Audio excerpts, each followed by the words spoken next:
being a leader is hard, and you have to balance credibility with like respect, with all of these different things. And it's a razor's edge to lose some of those things because humans are fickle. And I think owning mistakes and then driving forward courageously buys you a lot of time, empathy, and respect as a leader, because they understand that when you ask those things of them, you're not asking something for them to do that you wouldn't do yourself. Chad Peterman here, and you are listening to Can't Stop the Growth, a platform for leaders and teams to grow and thrive. We highlight the importance of personal development, pursuing greatness, and always chasing your potential. Let's get into it.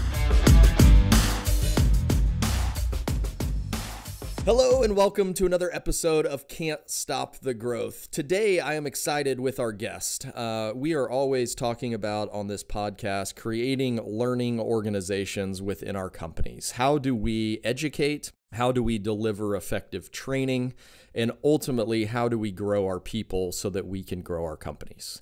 Today's guest is involved in a number of things and has done a number of things within kind of the educational space. And so excited to talk to him about how he views learning within organizations, what he's doing to, help facilitate this, and should be a wealth of knowledge for our listeners. So without further ado, we'd like to welcome the CEO of MathTrack, Dr. Kevin Berkopes. Welcome to the podcast, sir. Thanks, Chad. It's good to be here. Yeah, absolutely. I guess maybe being that this is home services focused, maybe it would be good to kind of inform the listeners kind of your background and what MathTrack is, and then maybe some of the other things that you're involved in. Yeah, that sounds good. I have a kind of a strange, I guess, background. I'm an Indiana guy, so I grew up here. But my family was mostly in the skilled trades and farming, sort of the first or second generation to pursue higher ed in any way, shape, or form. Came from a line of teachers and advanced manufacturers and CPAs. And what I do, I think you were kind of alluding to it, and when we were talking a little bit, is I realized early on that mathematics was, in one way, kind of the ultimate oppressor as a discipline. It throws up gateways. It's used as a sorting device. It's somewhat used as a proxy variable for intelligence. And I think all of that are a little bit of false myths and culturally believed a little too much. I was a math teacher for several years, traveled the country, worked in really low-resourced areas. Kind of a great way to spend your 20s, but also a great way to know how much you don't know. I learned a lot about poverty and what it was like to live in big cities or south of the Mason-Dixon line, and how Texas thinks it's its own country and everything in between. And higher ed to me was about putting on the right type of credibility so that I can make the impact that I wanted to make, which was by October, usually in the schools I worked in, there weren't teachers. They had a hiring crisis 20 years ago, and it's only gotten worse. The reason for that was something I somewhat became obsessed with, because the kids I worked with were brilliant. They didn't have access to teachers for 3 to 5 years. Licensed, trained teachers, they had good people. Really quality, awesome people, actually, that were really trying to do their best, but their best wasn't what the kids needed in certain ways, shapes, or forms, as you can imagine. And so as I went through iterations of things, I started in academia and was there for about 10 years and was at Wabash and Purdue and what's now IU Indianapolis, and got a chance to launch a company in 2018 based on some of the stuff that I created. And that's led to MathTrack, which wasn't my bucket list to start my own university, but it became necessary to solve the problem that I wanted to solve, which was higher ed didn't have a dignified way of creating a circumstance such that somebody in what I call infrastructure work could get higher ed and training and certifications without going into enormous amounts of debt or spending years and years and years to get access to a $45,000 job.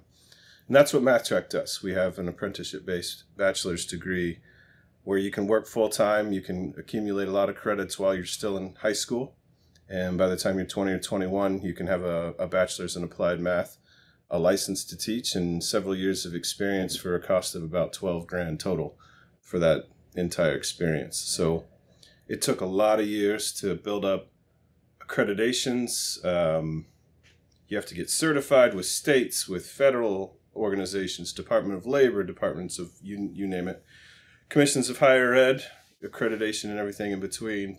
But the passion was somewhat that I've always wanted to change the idea that there had to be a choice between going to work or going to college. I don't think that the future will contain that choice if we're successful. Wow. Never did I think that we would have so much in common as, teaching mathematics versus teaching people how to work on furnaces. But I think that the cool part is we view it much the same. And this is not to compare people in poverty-stricken situations or lack of resources, but I think we view the trades as sometimes, if I want to get into a trade, how do I go do it? I remember my dad telling me the story of he graduated from high school in the 80s when the recession was going on. And he said, I went to technical school, I got my certifications, and then I went around to places and they were like, well, we're only hiring people with experience. And he's like, yes, I get that. I want to get that experience, and you guys are the only place to go. And that was kind of the foundation for us creating our Top Tech Academy. Currently, we've got, I think, 10 or 11 students right now that, we're paying to learn the trade over the next 8 weeks. They've been in class since beginning of March, so I guess this is kind of nearing the end of week 2. But yeah, I think it's very similar. It's how do we provide access to these, lanes that people can go build a career in. I guess what did you see that kind of, you explained it a little bit. There's obviously the debt component of, hey, I got to go get my master's to teach and different stuff like that. What are you seeing as kind of what you're trying to solve with MathTrack that is allowing these people to be better educators? I think that when I think about, my educational background, and then when you get out and you start to understand this whole education piece, you realize like, oh shoot, like there were a lot of my teachers who were put in a bad spot and they were just said, okay, well go teach. And, it wasn't their fault, but it wasn't super effective. There's a multitude of issues. One of the issues that I see is that in certain sectors, teaching would be one of them. Training to do the work it's theoretical. And so I can give you an explicit example for a math teacher. The calculus course that you talked about when we were, first saying hi, that course is the first course that a usual math teacher would take. And then they would have a sort of a quasi undergraduate degree of upper level math courses. So they would spend 4 years of their life studying math or doing their best with that math content. And they never teach anything anywhere near that level of mathematics. The pervasive theory is that if you're above and beyond in your knowledge structures, that you would be able to go teach 6th grade math, right?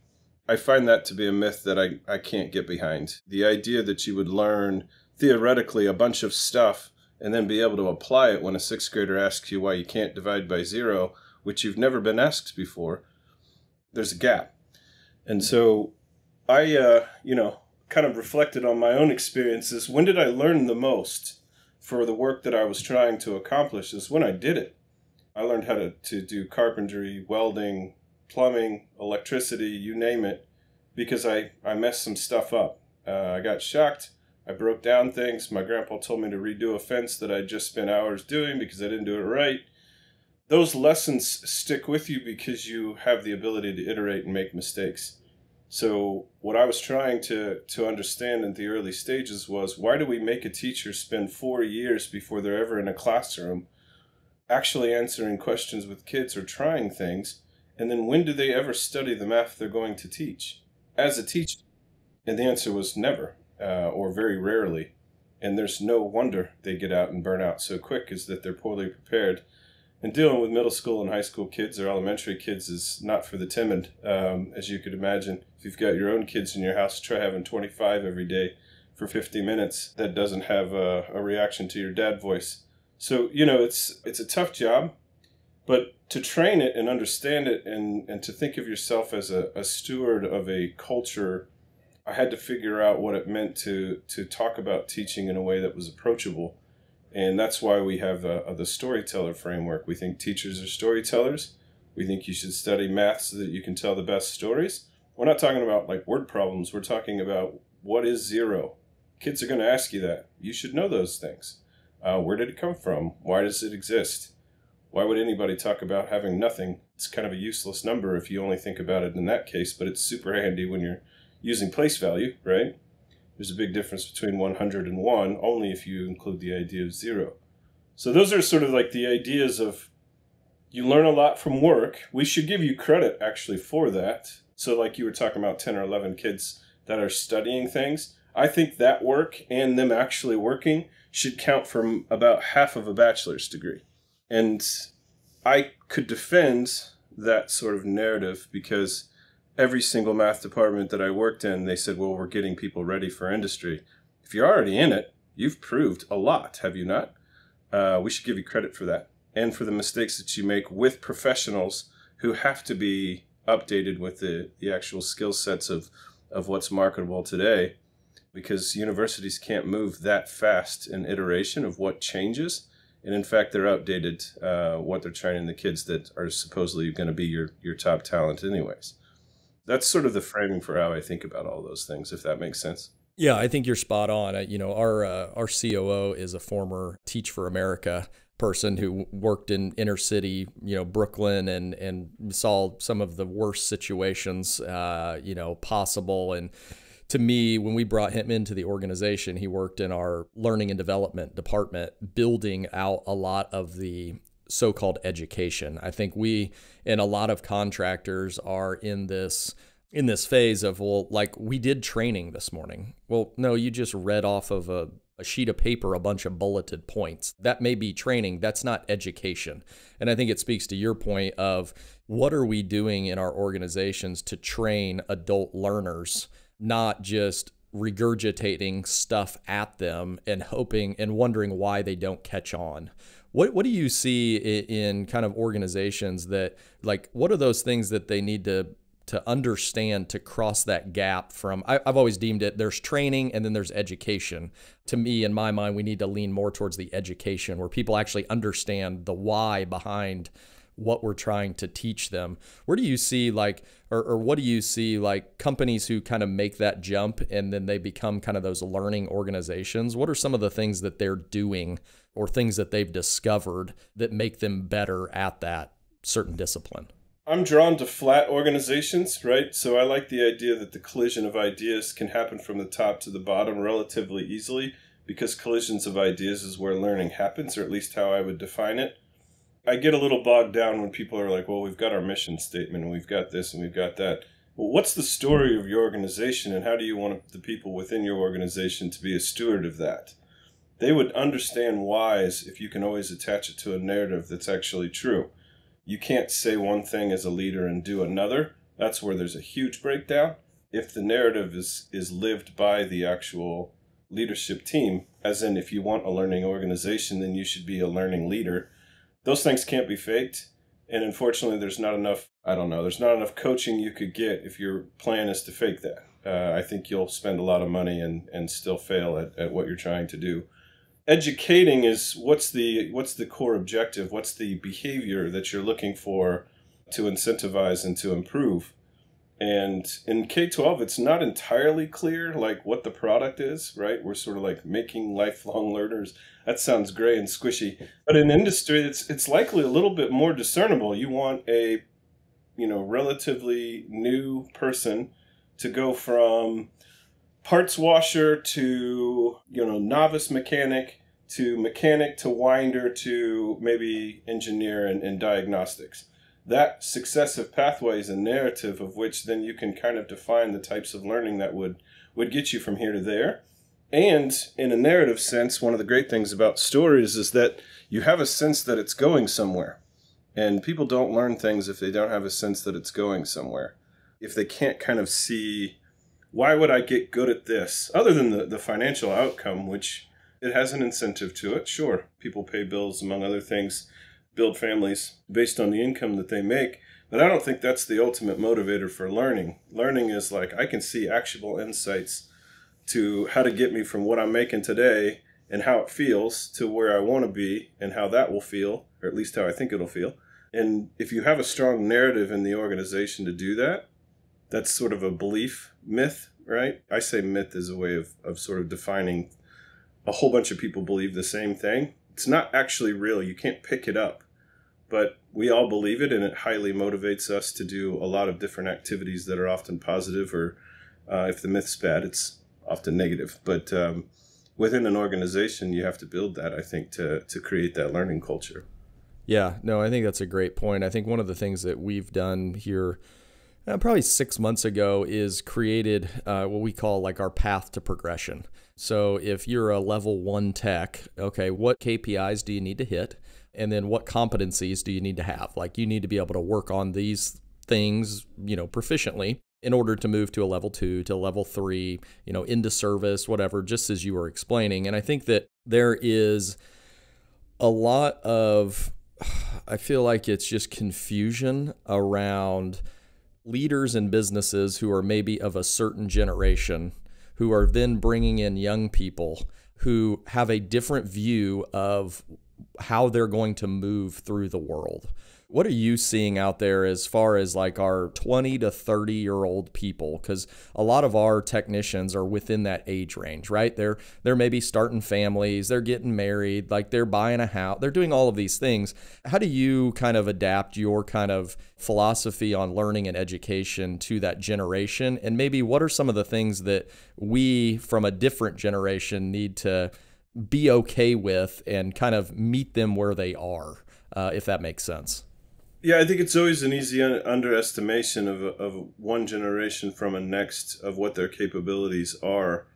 I would tell almost any group or business that I work with that don't underestimate the fact that these kids have been exposed to more information their entire childhood than you and I. Maybe I'm in my early 40s, that you and I probably got exposed to most of our childhood, right? So the idea of exposure to information has a double-edged sword. One, it can be a lot of noise, but the other side is that they have higher expectations about what they want to be and how they want to be treated.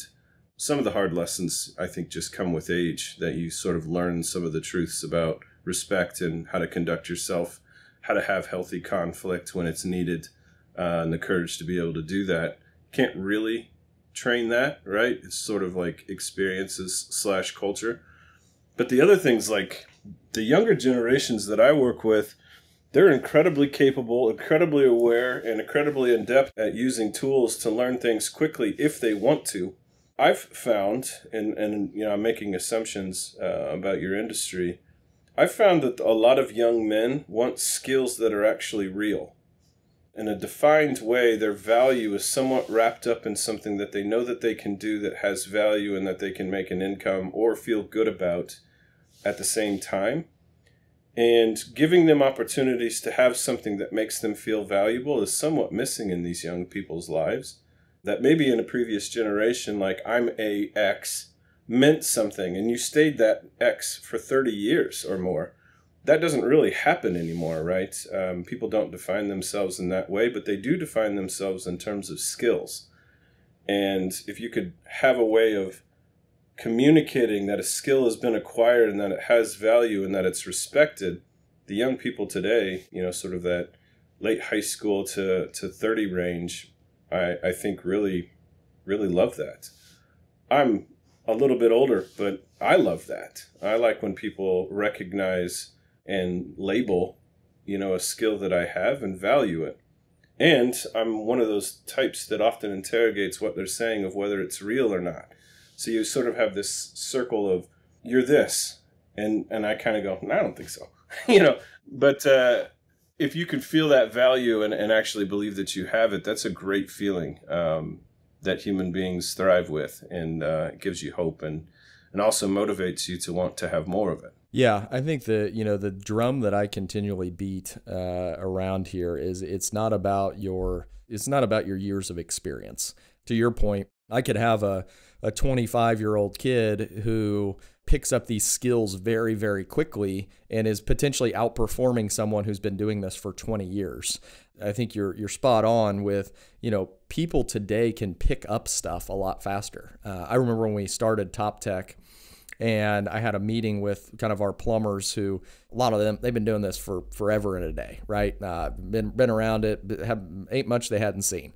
And, the one comment was, well, how do you expect to teach these kids in 8 weeks how to be a plumber. And I'm like, well, I'm not going to teach them how to be a plumber. I'm going to give them the skills so that they can then go out into the field and start doing these things. Because the one thing that I'm fairly confident I can't teach is experience. You got to go do it, but I'm going to set you up with these skills to go and carry that out. Is that kind of a similar battle that you fight with, kind of bringing people into, mathematics? And I think you kind of talked about it earlier of like giving you these skills and then, hey, we want you to go do it with the age group that you're actually going to teach. You're not going to teach a 6th grader calculus. You're going to teach them the basics. How do you kind of navigate that of people, hey, I've been doing this forever and a day. I know exactly what I'm doing. And then bringing somebody in who's maybe younger and, well, they're actually more effective than you maybe are. A couple of easy ways that I would talk about that is expertise in one way is suspect unless it's shown. So just because I have a PhD in mathematics and among other things, people have these expert expectations that I would like them not to have. They come to these sort of ideas because culturally we believe in this myth of expertise. There are experts, but just because you've been doing something for 30 years doesn't mean you are one. It means you've done something for 30 years, sometimes maybe not optimally or not the best. And it's certainly true that the idea of expertise tied to somebody that has been doing something for 30 years is high risk for them to not be recognized as an expert, because their whole life is dependent upon you believing that they are in certain ways, right? They're thriving, their job, what they're getting paid, and what lifestyle they've set up based on that pay level. So it takes a lot of courage to believe that expertise has to be shown and continue to be shown, and that you can't just hit cruise control, because that requires empathy for people that have been doing things for a long time. You sort of have to understand that they have a very right fear of somewhat being understood as a fraud. Nobody wants to feel that way, right? And nobody wants to lose a lifestyle that they have maybe worked a long time to try to build. On the other end, the empathy has to come from the idea that mistakes are a good thing. That's hard to run a business with the idea of mistakes are a good thing, but they are, especially if the feedback loop for why that mistake was made is positive and instructs and connects, if that makes sense. There's a level of courage there. A lot of things to unpack there. I think the whole fear piece and, being in the emergency service business, sometimes it's easier just to go fix the problem and never go educate the young technician who actually messed it up. It's like, well, just send the senior guy out there, let him take care of it, get it fixed, and then we're on to the next day. And we never create that feedback loop that is ultimately going to help train them. We just get frustrated and more frustrated with like, well, why does Johnny keep making the same damn mistake? And it's like, well, he never knew that he made the mistake, and we never taught him that. I think the other piece that's so powerful there is kind of our role as the leader at preventing people from becoming that potential fraud 20 years down the line of where we never provided all of those things. I guess what advice would you give to, let's just say it's a small organization, a lot of contractors, hey, I got 10, 12 people in the organization. My background is as a technician. It's not as an educator. What advice would you give to those people when it comes to they're really bought into, yes, I want to create a learning organization, but I don't know how in the hell to do that. What are some like simple things that you would say, hey, these are like, if you do these, you're going to be on a path. It may not be perfect, but it's going to be better than what you got. The courage to recognize that mistakes are valued is hard, but that's a huge part of the narrative that I recommend. And it has to come from the top, where all of the liability and otherwise personal risk is attached to the success of the business. When you experience all of those things and you're able to make a mistake be reasonable and part of the iteration towards being better tomorrow than you were today, you're really going to have a strong organization. And it's really hard to do that because you do have personal risk. You do have all the things that an entrepreneur has to worry about that most other people just never experience. It's a lonely world sometimes to do that. And so when you're lonely and scared often or constant anxiety, the reaction to mistakes of your team are very easy to react the way that when you're super tired and your 3-year-old does something crazy, you get frustrated, you do all the behaviors that you wish you never did. It's the same sort of reaction, I think, that leaders do, and unanticipated or unintendedly, they create a toxic environment for mistake. The only way a fraud would exist in an organization for a long time is if they figured out how to hide their mistakes and that excellence isn't actually valued. Those two things, frauds actually work themselves out of really good learning organizations. They have no sticking power. And when they leave, it's usually volatile because they're like, I've faked this at every other place. I expect to be paid this amount. And then within a year, usually you're mutually parting ways, and it's usually not positive on their side because this is the first time they've been caught that they're a fraud. I like having organizations like that where frauds work their way out because I don't like working with people that don't have a drive towards being excellent, who know how to collaborate, who know what it means to drive value and know that their place in that is important. And it is hard, I think, sometimes to think that an employee leaves and is mad that maybe there's something wrong with your organization, but it might not be true. It might be that you've built a place that frauds can't exist, and they're pretty pissed at you when they leave. Yeah, no, I think that's so powerful. I think so often leaders can look to place blame on the people making the mistakes, and I think it's a lot about ownership. Are you going to take ownership for those mistakes? I always tell our leadership team, you hired him. Like he was really good when we made him that offer, and you were really excited about having another person on your team. And then 6 months later, he's the worst person on the face of the earth. Well, what role did you have in that? Because it's my belief that a person coming from another organization or coming into the organization for the first time, like you have a direct responsibility to set the kind of cultural expectations for what this is going to be. If you didn't set that at the outset, well, that's kind of on you, but also you're there to help somebody. If someone's struggling, if someone continually makes mistakes, like what are you doing to help them? Because that is our role as a leader. It's not just to give directives and chastise people when they make mistakes. And I think you said that very well as far as kind of what your role is as the leader when it comes to creating that learning organization. So I appreciate that. What, when you think about companies you work with and, where they're struggling with creating this type of environment, what do you see as the leader's responsibility? And I guess this question is more directed to owners of businesses who are listening to this podcast and wanting to know, like, how can I get better? What struck this was when you said the 3-year-old at home. I have a 3-year-old at home, and he does sometimes bring out the worst in my parenting skills when he will not do what I need him to do.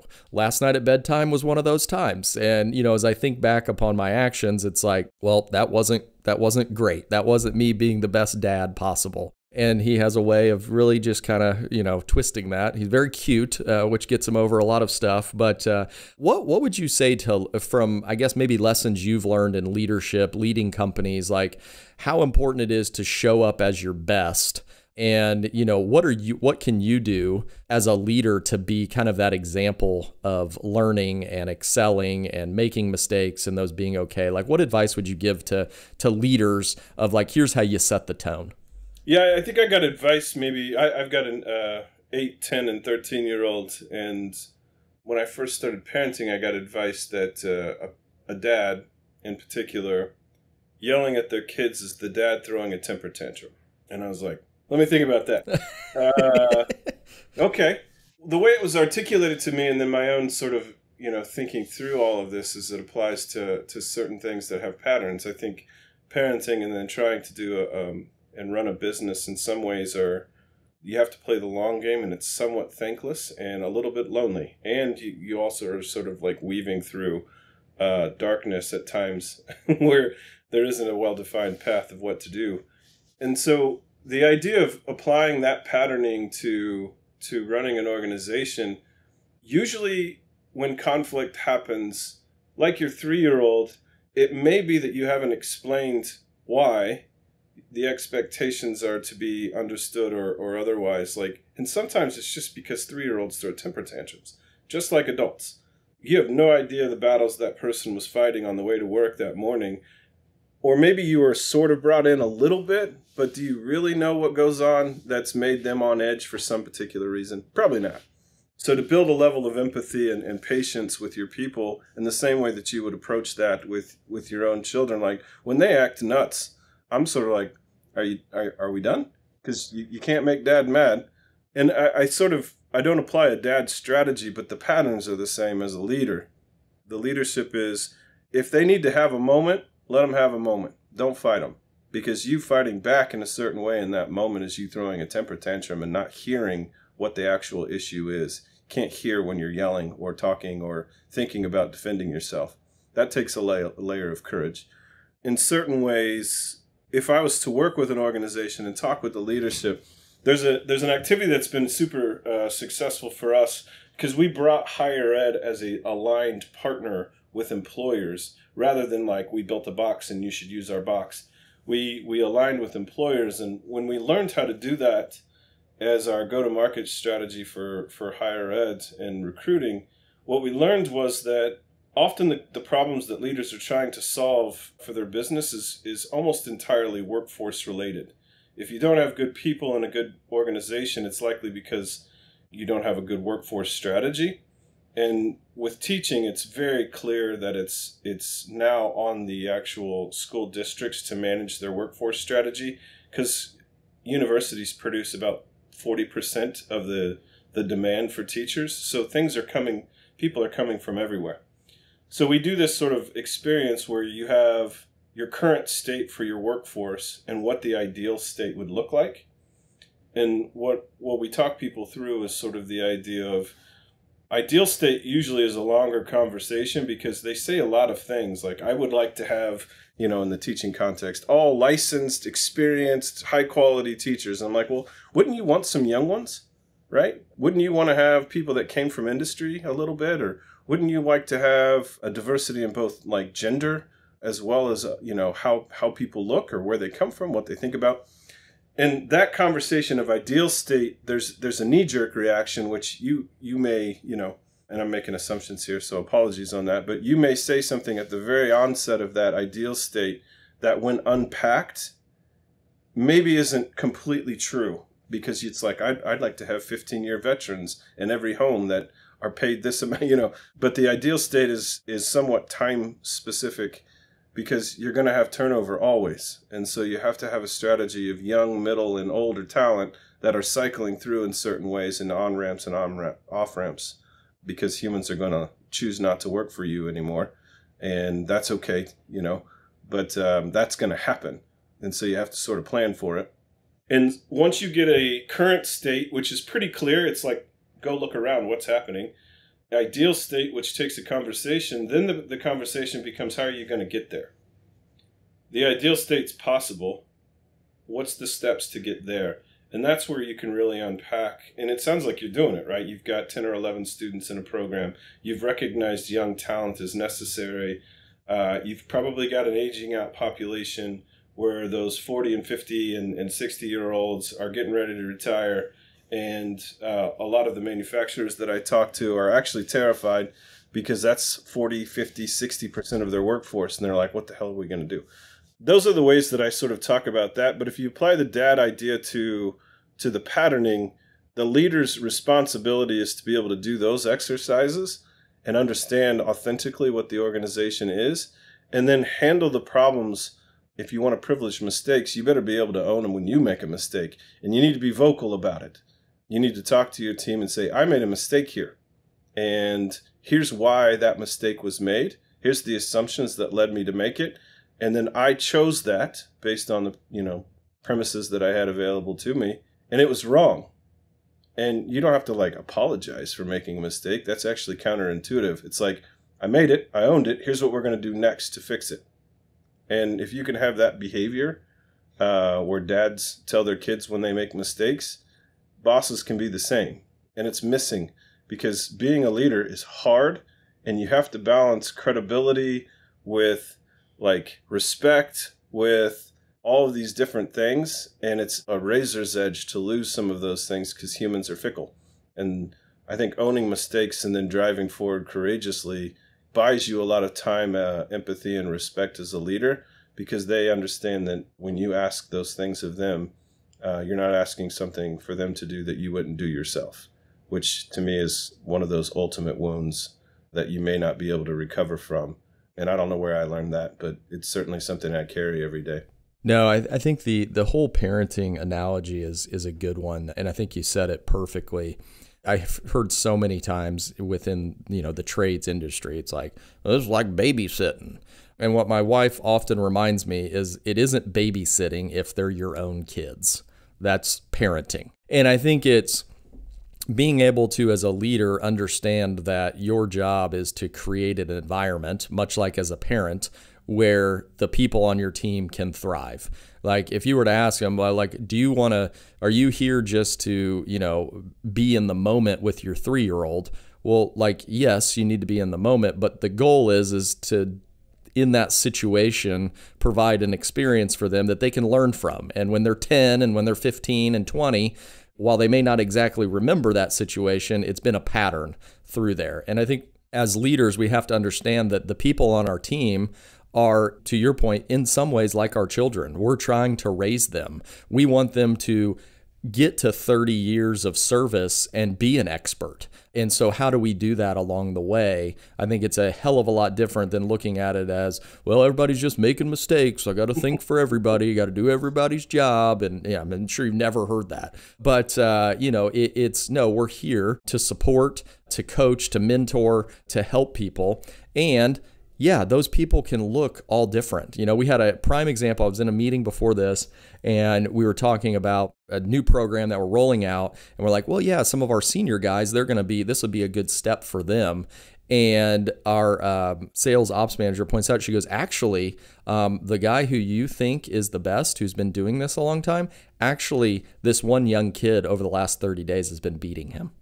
And we're like, holy crap, are you serious? He's like, yeah, he's doing awesome. Like he's chasing after this because he knows what's possible and he wants to get there. And so I think having that diversity within your group provides opportunities for people to see what is possible and like, shoot, I want to be that guy when I've got that experience and different stuff like that. So I think it's hugely impactful within the organization to have all different, if everybody's a 30-year vet, well, what motivation do they have to get any better? I got a question for you I want to ask, but the way I talk about these things, so people have asked me, why did you, get a doctorate in mathematics or what was the draw to that? And in one way, it was a distillation of how to understand life, the world. There was a whole lot of questions that I had very early. The way that I would use that to talk about this situation is that diversity is actually mathematically valuable. It is in a complex system, and I think this is easy enough to understand. A complex system builds robustness, right? Its ability to handle multiple scenarios and situations based on the complexity or the diversity of what's inside of it. Like, a young person can provide a solution to a situation that could be catastrophic in a different way than an older person. And sometimes that is the value that gets you forward. It's the miracle that kept you going. And sometimes it's the constant sort of, sage advice of the older. But those two working together is called robustness. And robustness is how systems continue to be viable in the same way that a company would. So I get a little bit frustrated when people talk about diversity the way that I think it was talked about for the last few years. Diversity is real and important, but it's also real and important about real things like ways of thinking, age, perspectives, gender in a certain way is useful because those perspectives are carried culturally and we approach problems differently in that way. So the question I was going to ask you was, how does it make you feel? And maybe this will make the point that that we're talking about. How does it make you feel when another adult who's not a family member, it's not your brother, it's not, grandpa and grandma, whatever, another adult does something kind and makes your child feel good? How does that make you feel? It's the best. I always think about some of the most influential people in my life are my parents' friends who pulled me aside and said, you did an awesome job. Like, I'm so proud of you. They have no skin in the game. They didn't need to tell me that or whatever it is. But it's like, if I had to name like 3, like what I call role models, it's my dad's friends who said I did a good job and like they're proud of me, or send me a text or whatever it is. And it's not that my parents, admiration is less than, it's just different. Because there's that like inherent, like, well, your parents are supposed to be proud of you. They're going to tell you did a good job and all that stuff. But to me, that's the most impactful. And to your question, when my friends, when my kids are excited to see my friends when they come over and like, oh my gosh, Uncle Andrew's here or whatever it is. And it's not their real uncle, but it's one of my friends and they're in our lives. And that's exciting to me. Yeah. So the way I would answer that, and that is very similar to me. If you did something kind for my child and made them feel good when you didn't have to, or you made that choice and that was the outcome, I might do anything for you. I might destroy worlds because of how much I value that. In one way, if you can apply that analogy and story to how an organization works, by thinking about the upbringing of your new employees in this context, you're going to build goodwill by their entire ecosystem when they go home to their girlfriend, their wife, their mom, dad, whoever, and they're like, I learned something so good today, and this person made me feel, you're going to build goodwill in their ecosystem, and you're going to get a culture of, what would you even call it? There's different words that you could use, right? But you're going to build a culture of stay because of that type of value. If you're annoyed that you're going to have to parent a 19-year-old or a 20-year-old new employee, I think you're just missing the point. And is it frustrating? Sure. Like, a 19-year-old is incredibly intelligent and a whole lot of not yet. Like, I get it. But if you think about it in this analogy and context, you're going to get fierce loyalty if you change that narrative. And I've never met an entrepreneur that was like, no, I don't want loyalty on my team. Like, why would I want that? You want that, and you want the loyalty to not be you, right? Not Chad, but to the organization and the narratives of which the organization stands for. And that has to be done in cross ways through this sort of parenting analogy. I think, at least it's been successful for me. And, I tell people all the time, anytime you want me to meet a young person and I can help them in any way, network, talking, I don't care. I never turn that down. And I've done that for 20 plus years now. And it's never proven to be anything but highly, highly beneficial for me in the next stages of whatever I'm trying to do. Yeah. Well, I think it's, to me, what you're explaining is kind of the organization's why. Like, what is the bigger, like, yeah, we change out furnaces and electrical panels. That's pretty much what we do on a daily basis. However, the bigger mission of the organization is to be a place that impacts people's lives, where, we provide a platform for you to monetarily, yes, make money. But the hope is, at least for me, is like, you're a better parent at home, or a better spouse, or, just a better member of the community because of what you've been given. And I think that speaks to your point, is as a leader, you have this unbelievable opportunity to make an imprint on someone's life. And it doesn't have to be monumental. It could be a thank you card. It could be a pat on the back. It could just be like, hey man, you're killing it out there. Keep up the great work. And it's all of these things that I think they're easy to lose sight of in the day-to-day grind, the whirlwind of what you're doing on a daily basis, executing all of that. But at the end of the day, I think, leadership really just boils down to, your willingness to make an impact on others. Overall, I think what you're doing, I definitely commend, and obviously, hopefully making an impact not on just the educators, but also the students, right? It multiplies by, you can train one educator, but then they may train, they may teach 25 kids a year. All of a sudden, your organization made this massive impact because impact compounds across really everywhere. But really appreciate your time and really insight. I mean, I think this is huge for me to be able to have people on like yourself that maybe aren't directly involved in the trades, but again, provide that different perspective on, hey, here's how we're looking at it. And there's so many correlations between the two. So really appreciate you being on, and thanks again for your time.